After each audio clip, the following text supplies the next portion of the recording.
CKCയുടെ തനി രൂപം ഇപ്പൊ മനസ്സിലായല്ലോ. അയാള് ജീവിതത്തിൽ ഒരിക്കലും നന്നാവില്ല ആന്റി. ആന്റിയുടെ മകൻ ആരാണെന്ന് അയാൾക്ക് കണ്ടുപിടിക്കണം.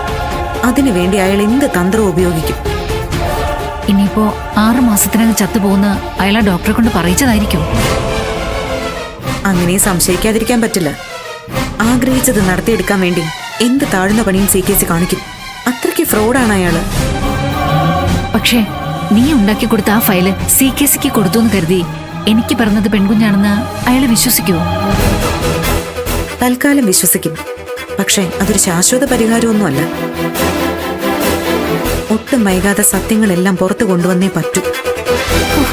എന്തൊരു ചതിയനാണ് CKC. എപ്പോഴെങ്ങനെ അയാളെന്റെ കൈ കിട്ടിയ ഒറ്റ വെട്ടിന് ഞാൻ കൊല്ലും. വീണ്ടും സ്നേഹം അഭിനയിച്ച് വന്നേക്കുന്നു ദുഷ്ടൻ.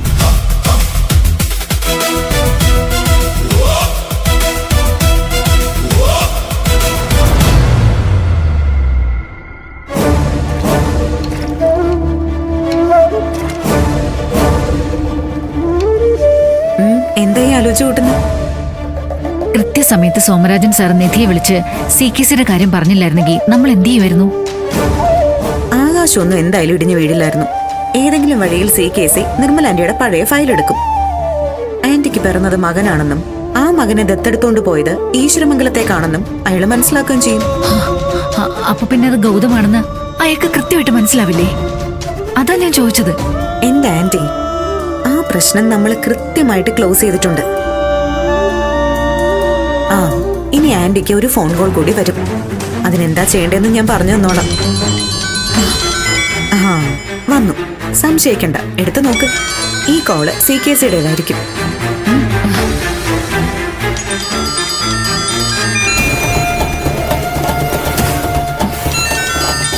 ആന്റി ഈ ഫോൺ അറ്റൻഡ് ചെയ്താ നാളെ തന്നെ CKCക്ക് ആന്റിയെ കാണണമെന്ന് പറയും. ഞാൻ ഫോൺ കട്ടാക്കാൻ പോകും. ഫോൺ കട്ട് ചെയ്യില്ലേ? എടുക്ക്. വേണ്ട നിധി, എനിക്ക് അയാളോട് സംസാരിക്കാനില്ല. അയാളെ കാണാൻ വേണ്ട.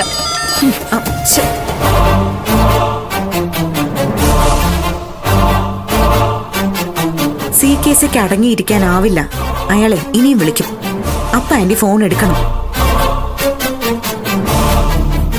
അയാൾ കാണണോന്ന് പറഞ്ഞാൽ നാളെ രാവിലെ 7 മണിക്ക് കോട്ടയിൽ കുന്ന് ബാലസുബ്രഹ്മണ്യ ക്ഷേത്രത്തിൽ വെച്ച് കാണാമെന്ന് പറഞ്ഞേക്ക്. വീണ്ടും വിളിക്കുന്നു. എടുക്ക് ആന്റി അങ്ങോട്ട്.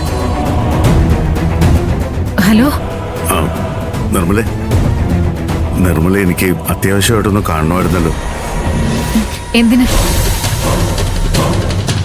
അറിയില്ല, കാണണമെന്നൊരു തോന്നൽ. ഒന്ന് കണ്ടാൽ മാത്രം മതി.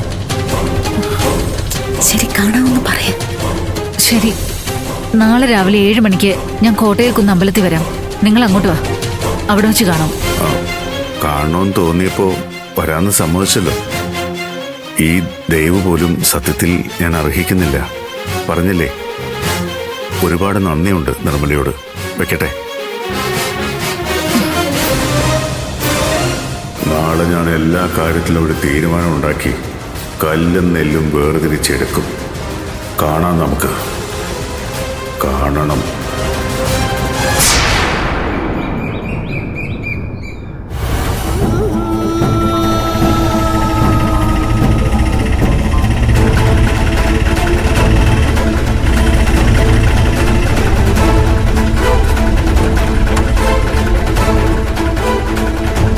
എത്രയായി? 100.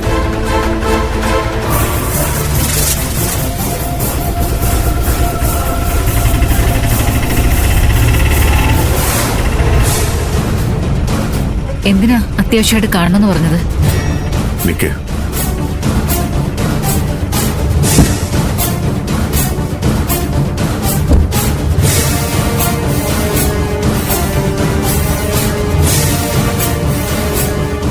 ഇത് എന്താണെന്നറിയോ?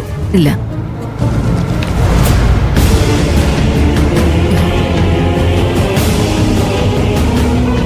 ഇത് 31 വർഷം മുമ്പേ ഉള്ളൊരു ഫയലാണ്.